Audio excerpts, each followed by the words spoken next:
विश्व न्यूज 24/7 का हर दर्शकों को सादर प्रणाम, जोहर सलाम। दर्शक, भारत निर्वाचन आयोग ने बंगाल, असम, तमिलनाडु, केरल और पुडुचेरी में विधानसभा चुनाव की तारीख का ऐलान कर दिया है। इस संदर्भ में मुख्य निर्वाचन आयुक्त ज्ञानेश कुमार जी ने रविवार शाम नई दिल्ली के विज्ञान भवन में आयोजित प्रेस कॉन्फ्रेंस में इन राज्यों में चुनावी कार्यक्रम को घोषणा की। असम, केरल, तमिलनाडु और पुडुचेरी में एक चरण में और पश्चिम बंगाल में 2 चरणों में मतदान होगी। 5 राज्यों के चुनाव तारीख 4 मई 2026 को घोषित होंगे। भारत निर्वाचन आयोग ने पश्चिम बंगाल, तमिलनाडु, केरल, असम और पुडुचेरी का विधानसभा चुनाव की तारीख का ऐलान कर दिया है।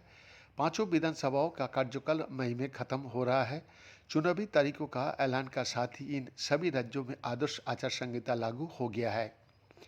असम, केरल और पुडुचेरी में 9 अप्रैल को वोटिंग होगी। तमिलनाडु में 23 अप्रैल को वोट डाले जाएंगे।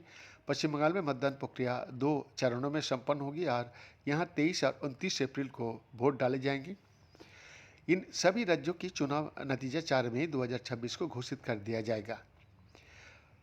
पांचों विधानसभाओं का कार्यकाल मई में खत्म हो रहा है। प्रेस कॉन्फ्रेंस के साथ ही आचार संहिता लागू हो जाएगी और अप्रैल मई में चुनावी प्रक्रिया पूरी किया जाएगी। 2021 में इन सभी 5 राज्यों का चुनाव का ऐलान 26 फरवरी को किया गया था। पिछली बार बंगाल विधानसभा का चुनाव 8 चरणों में कराया गया था। 2021 में सबसे पहले पश्चिम बंगाल का 7 मई, तमिलनाडु का 10 मई, असम का 20 मई और केरल विधानसभा का कार्यकाल 23 मई को पूरा हो रहा है। पुडुचेरी विधानसभा का कार्यकाल सबसे बाद यानी 15 जून को समाप्त हो गया है। पश्चिम बंगाल विधानसभा चुनाव के कार्यक्रम की घोषणा के बाद बंगाल बीजेपी ने एक्स पर एक पोस्ट में कहा, ये सिर्फ एक चुनाव नहीं बल्कि एक सभ्यतागत लड़ाई है। 23 और 29 अप्रैल को पश्चिम बंगाल की जनता 2 चरणों में मतदान करके अपने भविष्य को फिर से हासिल करेगी। महाजंगल राज को अंत की उल्टी गिनती शुरू हो चुकी है। अब 25 दिन बाकी है। 4 मई बंगाल के लिए एक नई सुबह लेकर आएगा।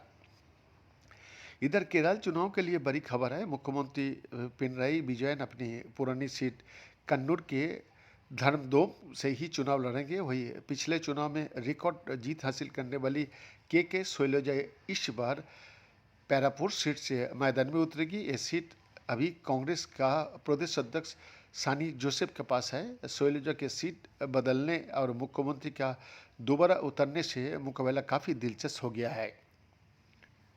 बीएन का एक्सक्लूसिव रिपोर्ट, विश्व न्यूज 24/7 रांची।